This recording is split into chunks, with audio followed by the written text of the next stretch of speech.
जीवन दिया है बाबा हमको नया जीवन। हीरे जैसा मिला है जीवन, मोती जैसा मन दिया है बाबा हमको नया जीवन। दिया है बाबा हमको नया जीवन। ओम शांति। आज 26 सितंबर बाबा के महावाक्य है और आज बाबा ने मुरली में संशय बुद्धि और निश्चय बुद्धि की बात की है कि बच्चे तुम्हें इस पढ़ाई में बिल्कुल भी संशय नहीं आना चाहिए।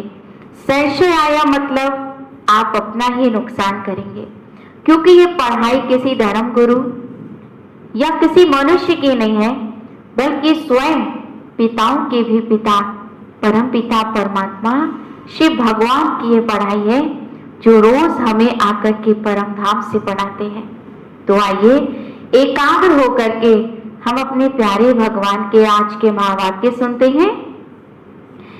आज बाबा ने कहा है, मीठे बच्चे, बाप जो तुम्हें हीरे जैसा बनाते हैं उसमें कभी भी संशय नहीं आना चाहिए।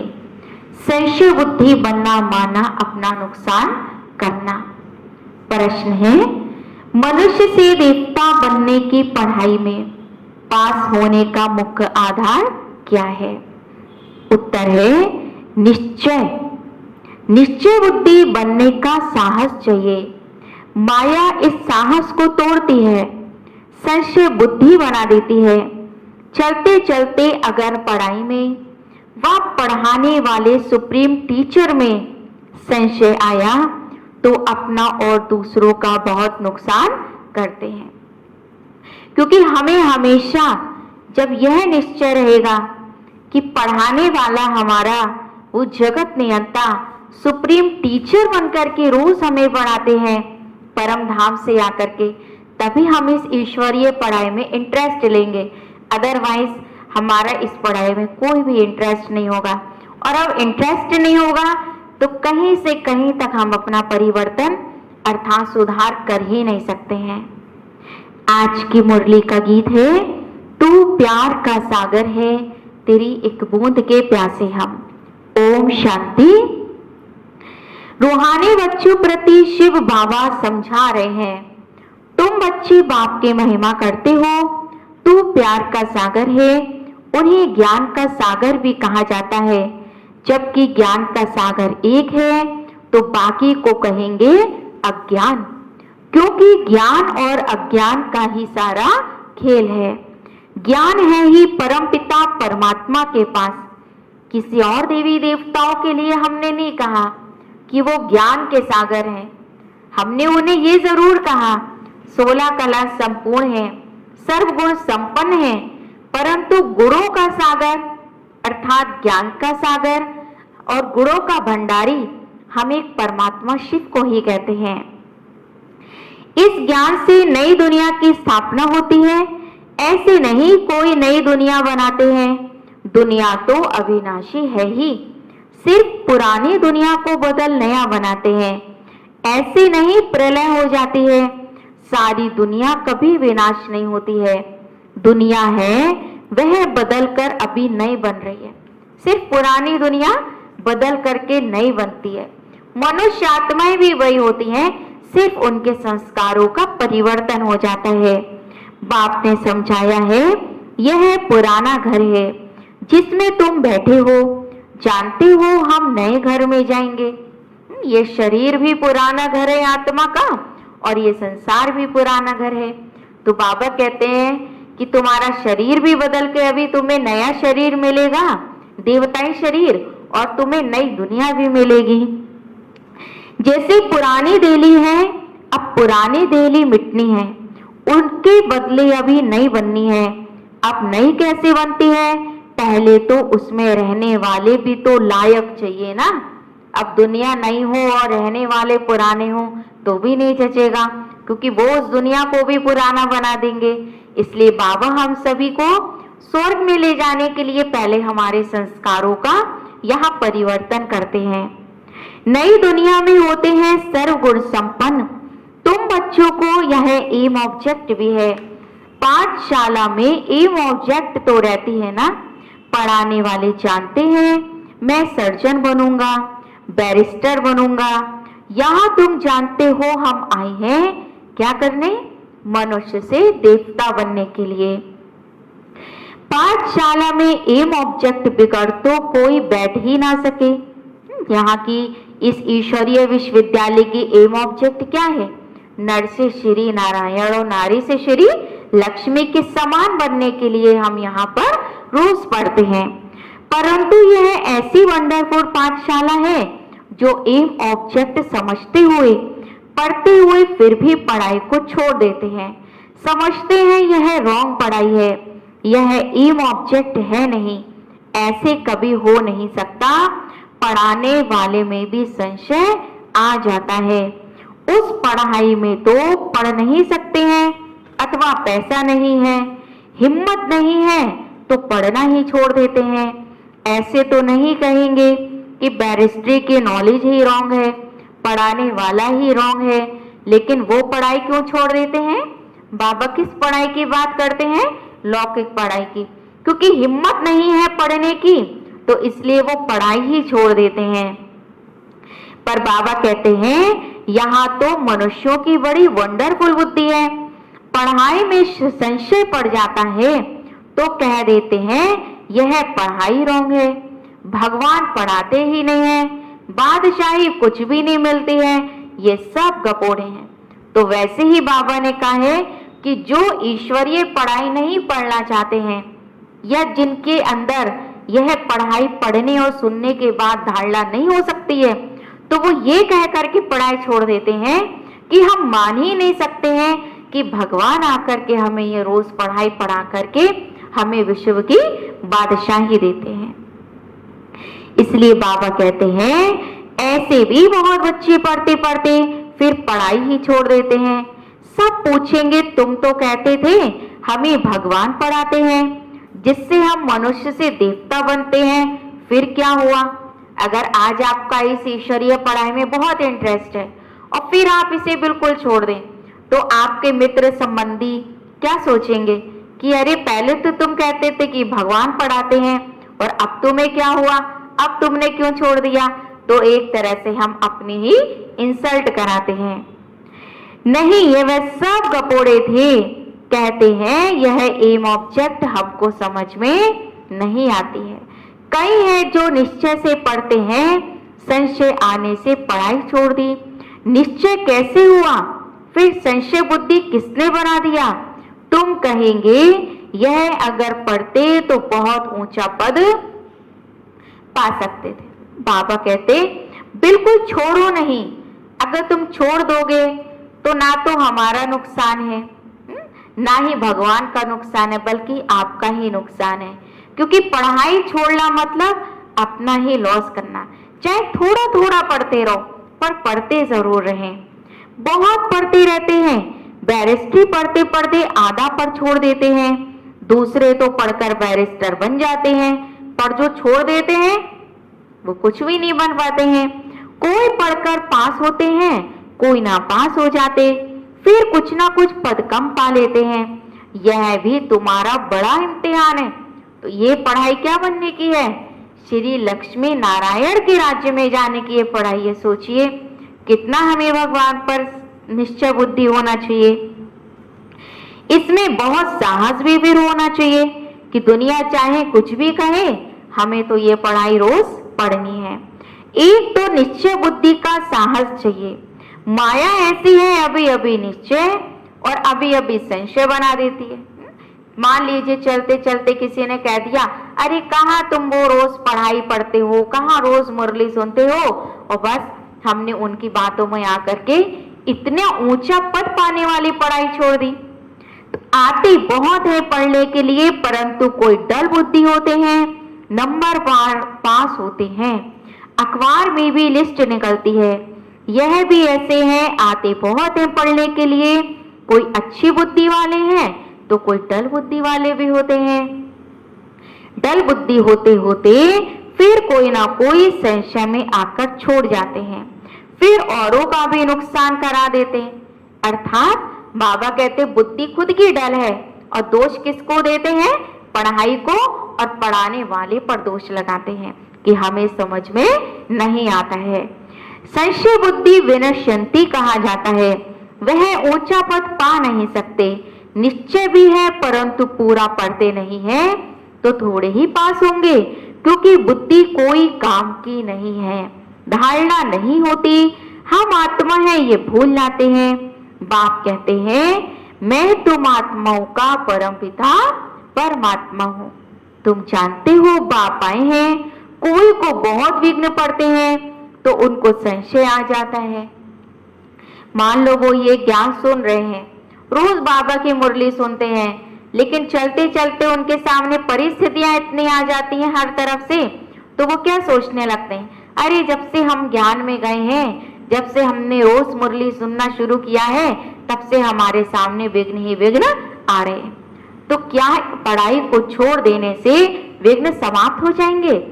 विघ्नों का काम है आना, पर परमात्मा की इस पढ़ाई से हमें उन विघ्नों का सामना करने की शक्ति मिलती है। तो बाबा कहते हैं कि कह देते हैं हमको फलानी ब्राह्मणी से निश्चय नहीं बैठता। अरे ब्राह्मणी कैसी भी हो, तुमको पढ़ना तो चाहिए ना। बाबा ब्राह्मणी कहते हैं टीचर के लिए, कि टीचर में अगर हमारा संशय है, निश्चय नहीं बैठता है, तो भी पढ़ाई छोड़ देते हैं। टीचर अच्छा पढ़ाने नहीं जानते तो सोचते हैं इनको पढ़ाने से छुड़ा देवें, लेकिन तुमको तो पढ़ना है ना, यह पढ़ाई है ही बाप की। हमें क्या सोच के रोज पढ़ाई पढ़नी है? ये पढ़ाई किसी मनुष्य की नहीं, ये स्वयं भगवान हमें पढ़ा रहे हैं। पढ़ाने वाला कोई भी हो सकता है। जब हम ये सोच करके बाबा की मुरली सुनते हैं कि मुरली भगवान की है, तो हम किसी से भी मुरली को सुनने में इंटरेस्ट पैदा कर लेते हैं। ब्राह्मणी भी उनकी नॉलेज सुनाती है, तो अटेंशन पढ़ाई पर होना चाहिए। पढ़ाई बिना इम्तिहान पास नहीं कर सकेंगे, लेकिन बाप से निश्चय ही टूट पड़ता है तो फिर पढ़ाई ही छोड़ देते हैं। पढ़ते पढ़ते टीचर में संशय आ जाता है कि इनसे यह पद मिलेगा या नहीं, तो फिर छोड़ देते हैं, दूसरे को भी खराब कर देते हैं। ग्लानि करने से और ही अपना नुकसान कर देते हैं। सोचिए हमने कितना नुकसान किया, हमें खुद समझ में नहीं आया, अपना तो लॉस हमने किया ही किया, बाकी जो हमारे साथ में हमें देख करके जुड़े थे उनको भी कितना घाटा पड़ा। हमने उनको भी भगवान के इस रास्ते से और पढ़ाई से हटा दिया, बहुत घाटा पड़ जाता है। बाप कहते हैं यहाँ अगर कोई पाप करते हैं तो उसका 100 गुना दंड हो जाता है, क्योंकि प्राप्तियां अगर हमें 100 गुना है तो नुकसान और दंड भी तो 100 गुना होगा ना। एक निमित्त बनता है बहुतों को खराब करने के, तो जो कुछ पुण्य आत्मा बना फिर पाप आत्मा बन जाते। मान लीजिए आपके साथ 100 लोग जुड़े हैं, अगर आप इस मार्ग पर चल रहे हैं और अगर आप इस मार्ग से हटे, आप इस ज्ञान से संशय बुद्धि हुए, तो जितने आपके पीछे जुड़े हुए थे वो भी तो इस मार्ग से हट जाएंगे ना। तो कितनों का पाप अपने अपने सर पर ले लिया। तो पुण्य आत्मा बनते ही है इस पढ़ाई से, और पुण्य आत्मा बनाने वाला है ही एक बाप। अगर कोई नहीं पढ़ सकते हैं तो जरूर कोई खराबी है, बस कह देते हैं जो नसीब, हम क्या करें इसमें। जब बाबा ने कहा पढ़ने का शौक नहीं है तो फिर अपने नसीब को दोष देते हैं, या पढ़ाई को दोष देते हैं, या भगवान को दोष देते हैं। जैसे हार्ट फेल हो जाते हैं तो जो यहाँ आकर मरजीवा बनते हैं वह फिर रावण राज्य में आकर मरजीवा बनते हैं। हीरे जैसी जीवन बना नहीं सकते। मनुष्य हार्ट फेल होते हैं तो जाकर दूसरा जन्म लेंगे। बाबा कहते हैं कि यहाँ तो किस लिए आते हैं, बाबा हमारी जीवन कौड़ी से हीरे जैसी बनाता है, पर हम ही ज्ञान में चलते चलते हार्ट फेल हो जाते हैं, अर्थात मर जाते हैं ज्ञान से। तो सोचो क्या होगा। यहाँ हार्ट फेल होते हैं तो यहाँ हार्ट फेल होने से आसुरी संप्रदाय में चले जाएंगे। अर्थात आप फिर से वही पुरानी दुनिया और गंदगी में, विकारों की गंदगी में चले जाएंगे। यह है मरजीवा जन्म। नई दुनिया में चलने के लिए बाप का बनते हैं। आत्माएं जाएंगी ना, हम आत्मा यह शरीर का बांध छोड़ देंगे तो समझेंगे यह देही अभिमानी है, हम और चीज हैं, शरीर और चीज है। एक शरीर छोड़ दूसरा लेते हैं तो जरूर अलग चीज हुई ना। तुम समझते हो हम आत्माएं श्रीमत पर इस भारत में स्वर्ग की स्थापना कर रहे हैं। बाबा अकेला स्वर्ग स्थापन नहीं करता, बाबा हम सभी बच्चों के साथ मिलकर के इस नई दैवी दुनिया की स्वर्ग की स्थापना कराते हैं। यह मनुष्य से देवता बनाने का हुनर सीखना होता है। यह भी बच्चों को समझाया है। सत्संग कोई भी नहीं है, सत्य तो एक ही परमपिता परमात्मा को कहा जाता है, उनका नाम ही है शिव। इसलिए हम शिव को क्या कहते हैं? सत्यम शिवम सुंदरम। यह भी बच्चों को समझाया गया है, उनका नाम है शिव, वही सतयुग की स्थापना करते हैं। कलयुग की आयु जरूर पूरी होनी है। सारी दुनिया का चक्र कैसे फिरता है यह गोले के चित्र में क्लियर है। गोला अर्थात जो सृष्टि चक्र का चित्र है उसमें क्लियर है कि कैसे 5000 साल का चक्र फिरता है। देवता बनने के लिए संगम युग पर हम बाप का बनते हैं। जब तक हम संगम युग पे शिव बाबा का ना बने तब तक हम देवता भी नहीं बन सकते हैं। बाप को छोड़ा तो फिर से कलयुग में चले जाएंगे। ब्राह्मणपन में संशय आ गया तो जाकर शूद्र घराने में पड़ेंगे, फिर देवता बन सकेंगे। सोचो भगवान ने हमें कहां से निकाला है। हम विषय विकारों की दुनिया में पड़े हुए थे और भगवान ने हम सभी को उस विषय विकारों की दुनिया से निकाल करके उसने आज हमें कितनी अच्छी फूलों के बगीचे की दुनिया में वो ले जाने के लिए हमें ये रोज पढ़ाई पढ़ाते हैं। और अगर हम फिर से उसका हाथ छोड़ के फिर से हम उस दुनिया में चले गए तो सोचो क्या हमारी हालत हो जाएगी। बाप ये भी समझाते हैं कैसे अभी स्वर्ग की स्थापना का फाउंडेशन पड़ रहा है। फाउंडेशन की सेरेमनी फिर ओपनिंग की भी सेरेमनी होती है। यहाँ तो है गुप्त। तुम जानते हो हम स्वर्ग के लिए तैयार हो रहे हैं। कैसे तैयार हो रहे हैं? ऊपर से नहीं, बाबा अंदर से हमें तैयार कर रहे हैं, अर्थात हमारा ज्ञान रत्नों से श्रृंगार कर रहे हैं। फिर नर्क का नाम नहीं रहेगा। अंत तक जहां जीना है पढ़ना जरूर है। अभी तुम बच्चे समझते हो यह है संगम युग, जब बाप पावन बनाने आते हैं। लिखना भी है पुरुषोत्तम संगम युग में मनुष्य नर से नारायण बनते हैं। यह भी लिखा हुआ है यह तुम्हारा ईश्वरीय जन्म सिद्ध अधिकार है। बाप अभी तुमको दिव्य दृष्टि देते हैं।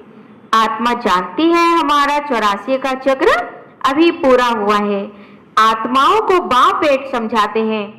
आत्मा पढ़ती है भल देह अभिमान घड़ी घड़ी आ जाएगा, क्योंकि आधा कल्प का देह अभिमान तो भरा है ना। द्वापर युग से आत्मा में देह अभिमान भरा है, तो देही अभिमानी बनने में टाइम तो लगता है। इसलिए बाबा रोज हमें मुरली में आपने नोट किया होगा, रोज एक बात तो जरूर पक्की कराते, बच्चे मैं शरीर नहीं हूं, मैं इस शरीर की मालिक एक आत्मा हूं, एक चैतन्य शक्ति आत्मा हूं। तो हम एक देही की दुनिया से निकाल के आत्माभिमानी बनाने का पाठ पक्का कराते हैं। बाप बैठा है, टाइम मिला हुआ है। भल ब्रह्मा की आयु 100 वर्ष कहते हैं या कम भी हो। समझो ब्रह्मा चला जाए ऐसे तो नहीं स्थापना नहीं होगी। तुम सेना तो बैठी हो ना, बाप ने मंत्र दे दिया है, पढ़ना है। सृष्टि का चक्र कैसे फिरता है यह भी बुद्धि में है। याद की यात्रा पर रहना है, याद से ही विकर्म विनाश होंगे। भक्ति मार्ग में सबसे विकर्म हुए हैं। पुरानी दुनिया और नई दुनिया दोनों के गोले तुम्हारे सामने हैं। तुम लिख सकते हो पुरानी दुनिया रावण राज्य मुर्दाबाद और नई दुनिया ज्ञान मार्ग राम राज्य जिंदाबाद। तो पूज्यते वही पुजारी बने हैं। कृष्ण भी पूज्य गोरा था, फिर रावण राज्य में ये भी पुजारी और सांवरा बन गया। यह समझाना तो बहुत सहज है। पहले पहले जब पूजा शुरू होती है तो बड़े बड़े हीरे का लिंग बनाते हैं शिव का। मोस्ट वैल्यूएबल होता है क्योंकि बाप ने इतना साहूकार बनाया था, वे खुद ही हीरा था। तो आत्माओं को भी हीरे जैसा बनाते हैं तो उनको हीरा बनाकर रखना चाहिए ना। शिव बाबा का जो शिवलिंग है, प्रतिमा है, वो हीरे की बनाई जाती है जब द्वापर युग में भक्ति शुरू होती है। क्यों? क्योंकि उसने भी तो हमें संगम युग पे हम आत्माओं को हीरे जैसा अर्थात इतना अमूल्य बनाया था, तो उसके भक्त भी उसको हीरे का बना देते हैं। हीरा हमेशा बीच में रखते हैं, पुखराज आदि के साथ तो उनकी वैल्यू नहीं रहेगी, इसलिए हीरे को बीच में रखा जाता है। इन द्वारा 8 रत्न विजय माला के दाने बनते हैं। सबसे जास्ती वैल्यू होती है हीरे की, बाकी तो नंबरवार बनते हैं।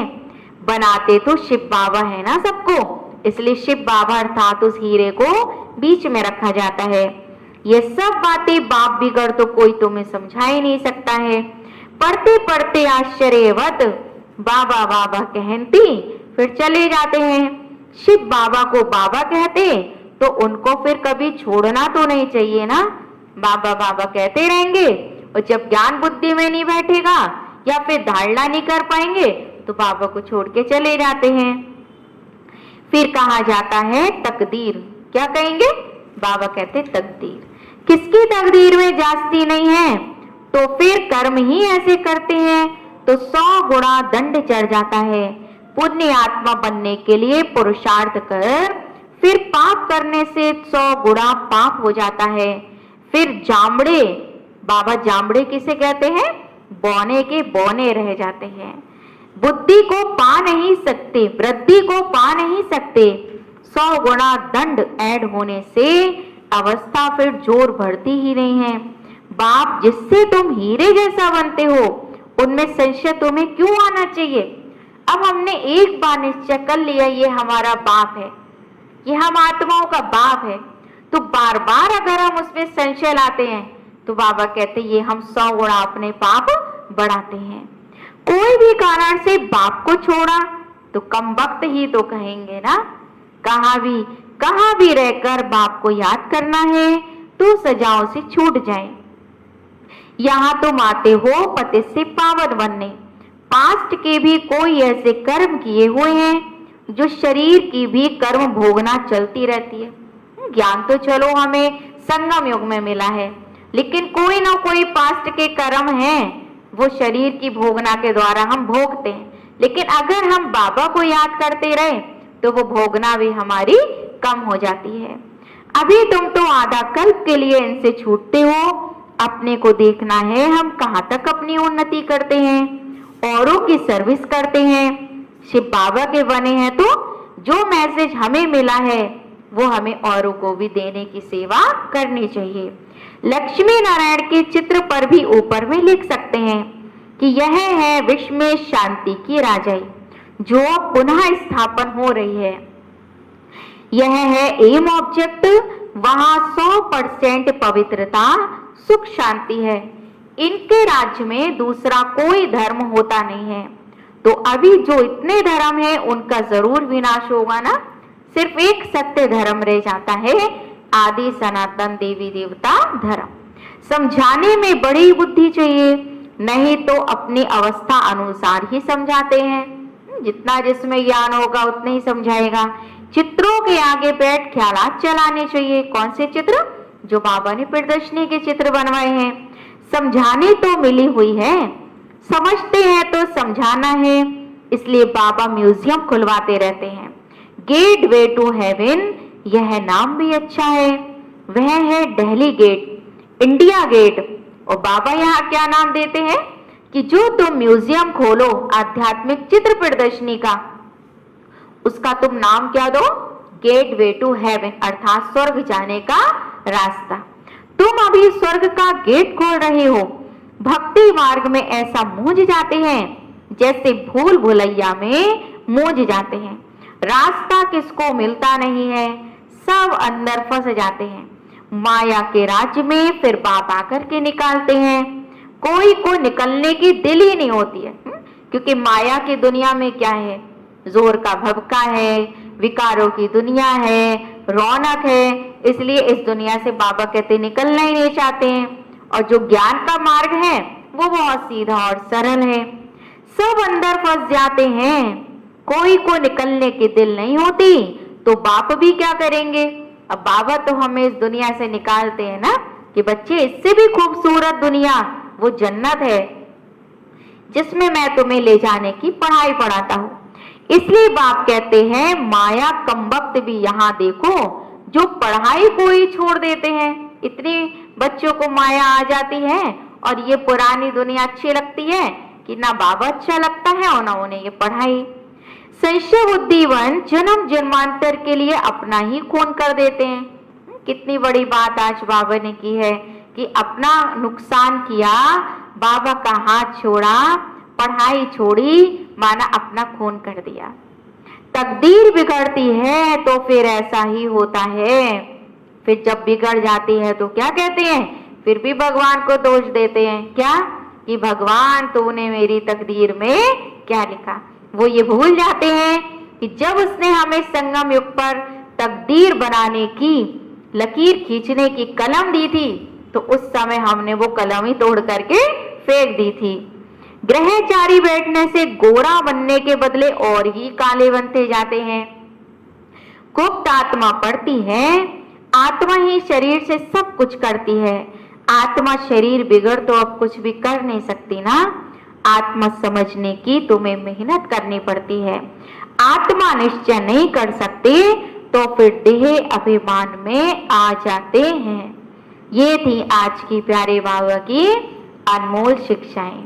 अच्छा, मीठी मीठे सिक्खी लदे बच्चों प्रति माँ पिता बाप दादा का याद प्यार और नमस्ते। हम रूहानी बच्चों की रूहानी बाप दादा को नमस्ते नमस्ते। गुड मॉर्निंग बाबा, शुक्रिया बाबा, शुक्रिया। आज की पूरी मुरली से हम मुरली का सार सुनेंगे और इस सार को हम पूरे दिन इस सार पर अटेंशन देंगे आज के महावाक्यों को कि आज बाबा ने मुझे पूरे दिन के लिए क्या श्रीमत दी है और उसे पूरी तरह से अमल में लाने का प्रयास करेंगे। तो आइए सुनते हैं। आज की मुरली का मुख्य सार है, पहला पॉइंट, सुप्रीम टीचर की पढ़ाई हमें नर से नारायण बनाने वाली है। सोचिए कि जो सुप्रीम टीचर हमें ये पढ़ाई पढ़ाते हैं वो नर से नारायण और नारी से लक्ष्मी बनाने वाली है। इसी निश्चय से अटेंशन देकर पढ़ाई पढ़नी है। पढ़ाने वाली टीचर को नहीं देखना है, लेकिन पढ़ाई किसकी है, बुद्धि हमारी बार बार उसकी तरफ जानी चाहिए। दूसरी पॉइंट है, देही अभिमानी बनने का पुरुषार्थ करना है। मरजीवा बने हैं, मरजीवा बने अर्थात अभी हम इस पुरानी दुनिया से मर गए, पुराने संस्कारों को खत्म कर रहे हैं। फिर से बाबा ने एक नया अलौकिक दिव्य जन्म हमें दिया है। मरजीवा बने हैं तो शरीर के भान को छोड़ देना है, पुण्य आत्मा बनना है तो तुम्हें कोई भी पाप कर्म अब नहीं करना है। बहुत पाप कर्म कर लिए द्वापर से, पर अभी बाबा कहते तुम्हें कोई भी पाप कर्म नहीं करना है, सिर्फ पुण्य पुण्य पुण्य पुण्य कर्म ही करते चलो। वरदान है, आज सदगुरु ने हम सभी को वरदान दिया है। सभी बहुत ध्यान से आज का वरदान सुनेंगे।